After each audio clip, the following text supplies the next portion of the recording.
back to my channel. It's been a while since I uploaded a video, and so thought it was about time. A lot of things going on in life, pretty crazy with work, school, family, things like that, but you probably don't want to hear about it. But I wanted to do another episode and just kind of give like a 1-year update on ownership of my GT350R. It's been a little bit over a year since I've owned a car and been through a lot with it, which I'll get into just a little bit. But for this video, just kind of wanted to share how I've enjoyed it. And you know, it's such an amazing car, something that I enjoy taking out every opportunity I get. Yeah, it's definitely something I'm not babying. It's not my garage queen. I do take it out every opportunity. And I actually just had my seats put in the back seats for my kids, so that's been nice to have and to take them around to enjoy it with me. So yeah, I've owned a car for about a year and I've done some minor mods or upgrades to it, nothing too crazy. And the question comes up, does a car like the GT350 or the GT350R really need upgrades? And based on some of the comments that I've had in some of my previous videos, some people are like, you know what, the car is perfect just the way it is, and they're happy just to have such a car and what Ford has done with it.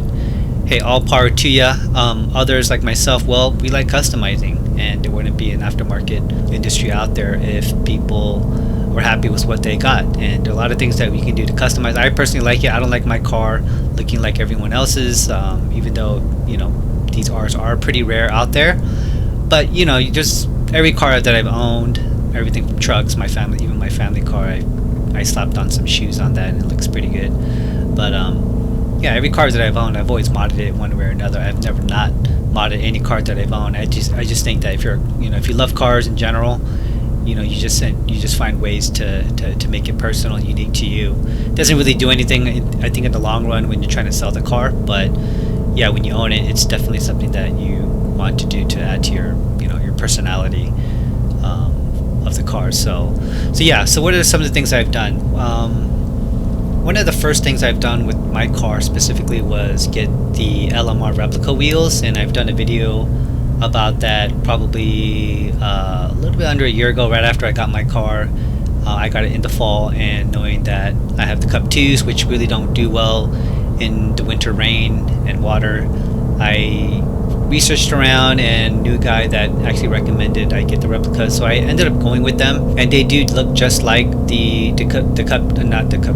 carbon fibers. They come with the Pilot Sport wheels, tires, and not the Cup 2, so they do look a little bit different.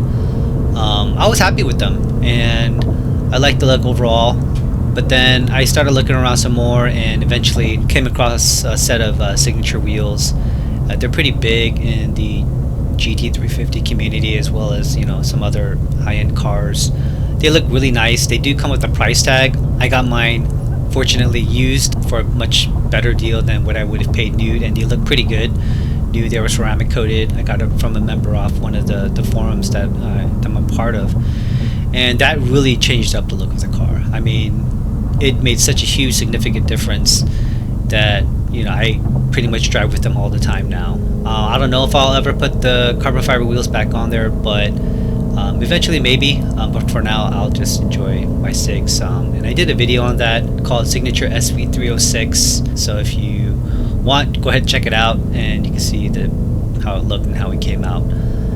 But looking back on having these sets of wheels, I would say if I had a chance to do it over again, I don't think I would have got the LMR wheels. I mean, I think they're nice and all, but I probably would have used that money to do something else, to do something different. So I wish I would have waited until I really got a feel of, you know, what I really wanted. And I would recommend, if you haven't, you know, if you are in the market for a new set of rims for your GT350, or you want to change it up to something different, if you have the R that comes with the CF wheels, I think, yeah, if you want to keep that look, it's great. But if you want to make it a little bit different, and I think it's, you know, why not, right? Because if you're going to switch them out every now and then, if you switch out the CF wheels during the winter, do you really want to have the same look, or do you want to change it up?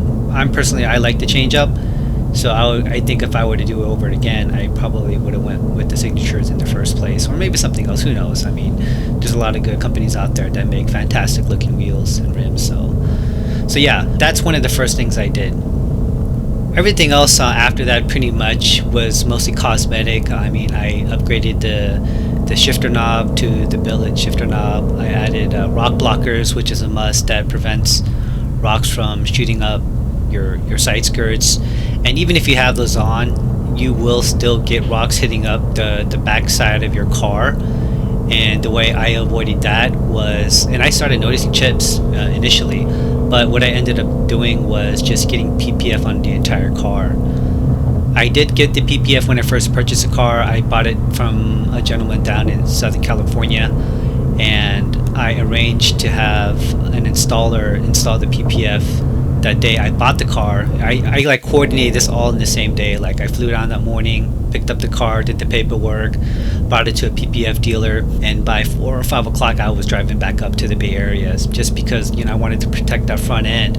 So I only had the front end done initially for the paint protection, and eventually after I got back up here, actually not that long, I would say about 4 or 5 months ago, I finally got the entire car wrapped. It was quite a hit financially on my wallet, and it's not definitely for everybody, but if you can, I mean, there's such a peace of mind that you can get when you wrap your entire car, especially if you own a darker color car.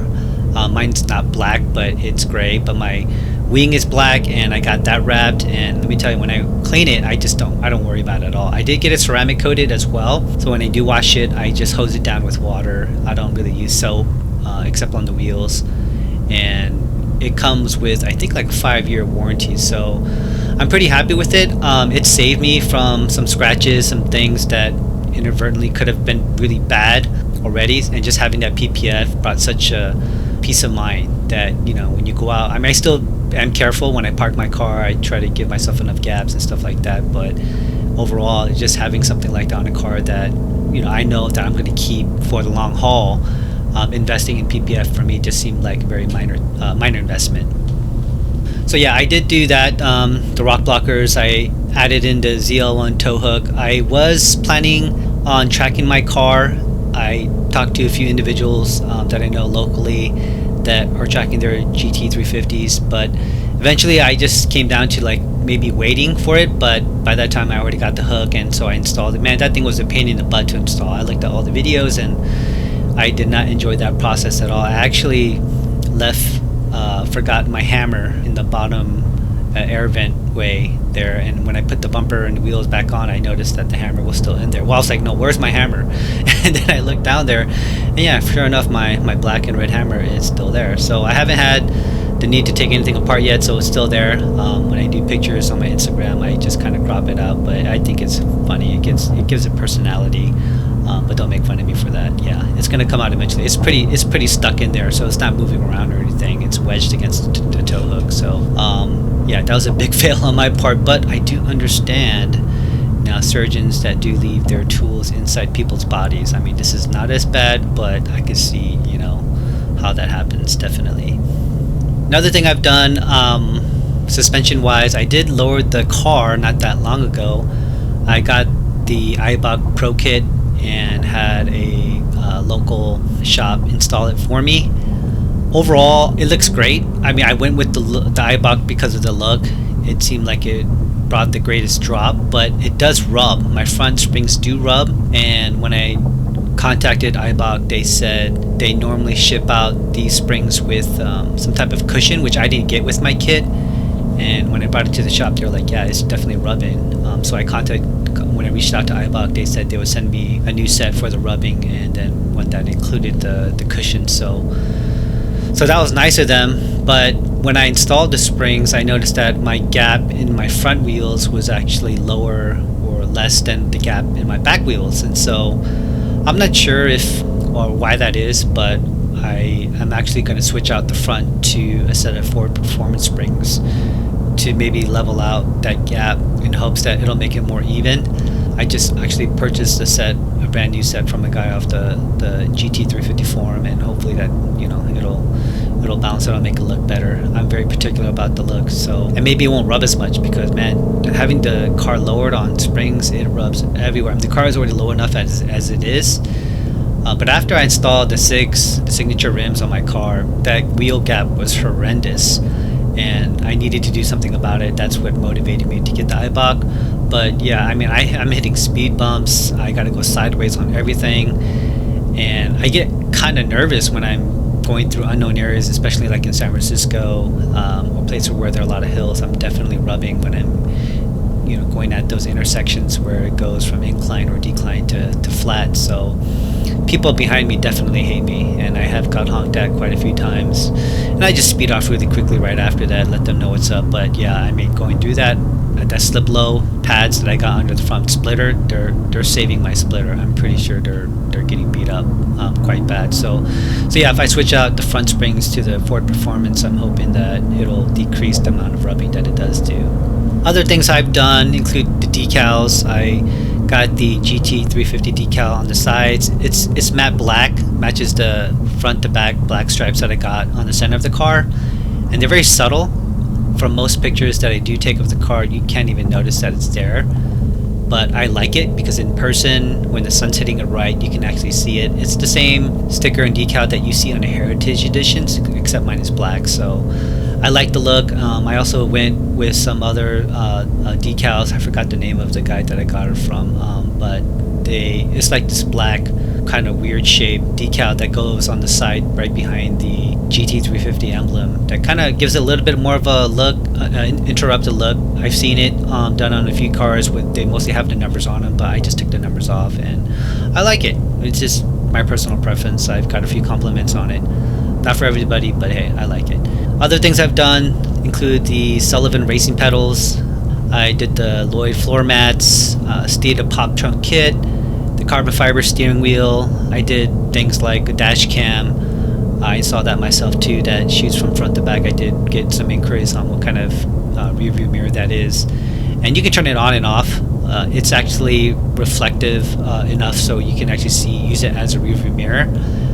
But for me, the important thing was to just get things recorded, just in case something were to happen.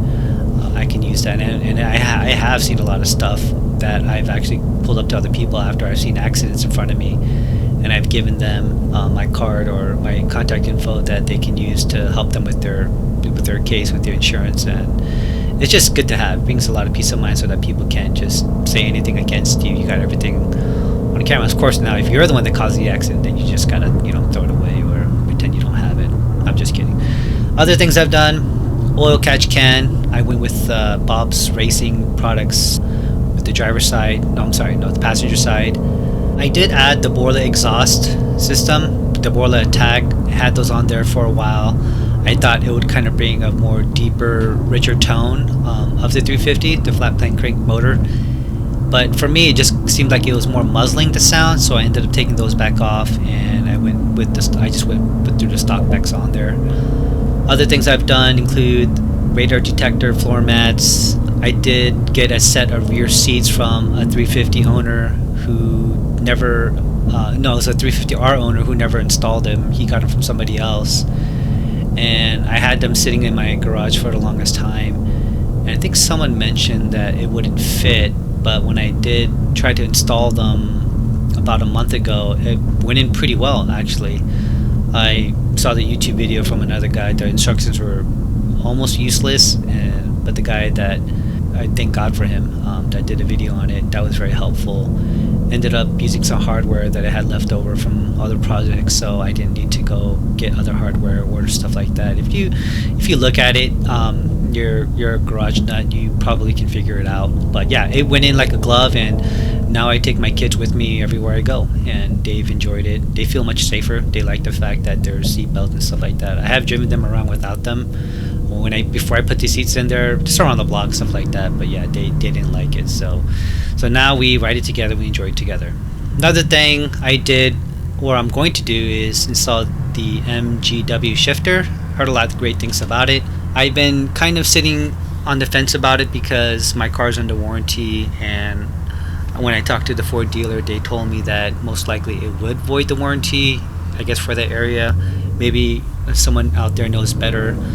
I'm not sure if it's across all 4 dealers, whether they would void your warranty if something were to happen in that general vicinity if you did have that shifter in there.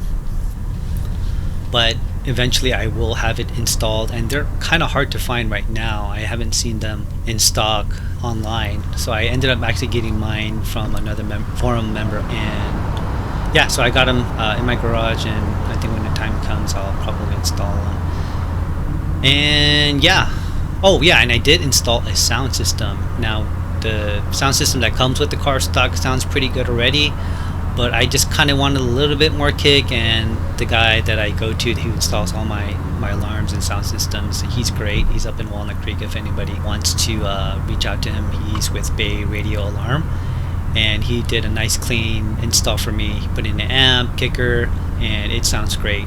I mean, I'm a little old for it, but you know, when you're out there you're cruising and you know you're with your homies and driving around, it's nice to have a nice kicker in there to beef up the sound. So I'm childish in that way. My ears are going bad somewhat, but it's just part of life. And that's about it.